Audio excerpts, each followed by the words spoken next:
हो यहाँ पनि जेनजी थुप्रै आउनु भएको होला हैन। अनि त्यो जेनजीको तपाईको चाहिँ सेन्टिमेन्टमा पक्रेर हैन तपाईको त्यो खालको चाहिँ एउटा रणमैदान बनाइयो विभिन्न खालका चाहिँ विदेशी डिजाइनमा। आदरणीय दाजुभाइ दिदीबहिनीहरू, बिस्तारै तपाईले थाहा हुँदै जान्छ, बिस्तारै बिस्तारै पर्दा खुलिँदै जान्छ।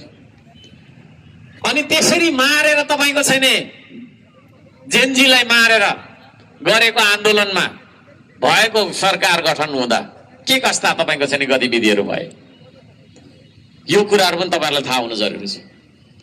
कसले गर्दा त्यस्तो भयो? जेनजीलाई आन्दोलनमा जा जा लो जा जा भनेर भन्ने, गइसकेपछि आउनु पर्यो हजुर हामीलाई सम्हाल्न भन्दा नआउने, सरकारमा बस्दिनु पर्यो भन्दा सरकारमा नबस्ने, अन्त्येष्टिसम्ममा नआउने, अहिले फेरि फेसबुकबाट प्रधानमन्त्री भएर आइरहेको छ हैन। त्यो व्यक्तिलाई म भन्न चाहन्छु, तपाईको हैन तपाईले कुनै पनि तपाईको छैन सार्वजनिक सभा सम्मेलनमा सम्बोधन अहिलेसम्म गर्नु भएन, किन गर्नु भएन?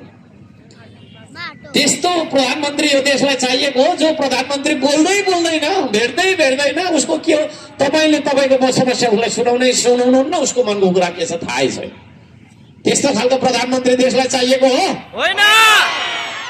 अहिले फेरि तपाईको चाहिँ डिजाइनमा उसैलाई अगाडि सारिएको कुरा छ। यो देशमा सरकार नेपाली जनताले गठन गर्छ कि विदेशीले? विदेशीले गर्नुपर्ने हो कि नेपालीले? यदि नेपालीले तपाईको चाहिँ नेपाली जनताले चुनेर नेपाली सार्वभौम जनताको चाहिँ मताधिकारबाट यो देशको सरकार गठन हुने हो भने तपाई त अर्थमन्त्री भइहाल्नुहोस्, बजेट बनाउनुहोस् भनेर कसरी भनेको? अलि हाँसौँ न है।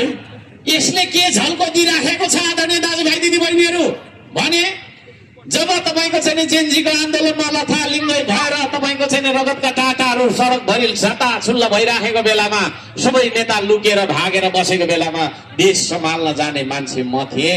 म गएर तपाईको चाहिँ प्रधान सेनापतिसँग कुरा गर्दाखेरि उहाँले देखाउनु भयो यस्तो छ लिस्ट भनेर।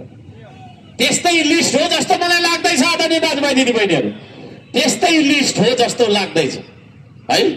चुनाव एउटा औपचारिकताको रूपमा मात्रै लिने, तर अलरेडी को अर्थमन्त्री हुने को प्रधानमन्त्री हुने भन्ने विदेशी डिजाइन भइसकेको हो कि भन्ने मलाई लागेको छ। सचेत रहनुहोस्, सावधान रहनुहोस्।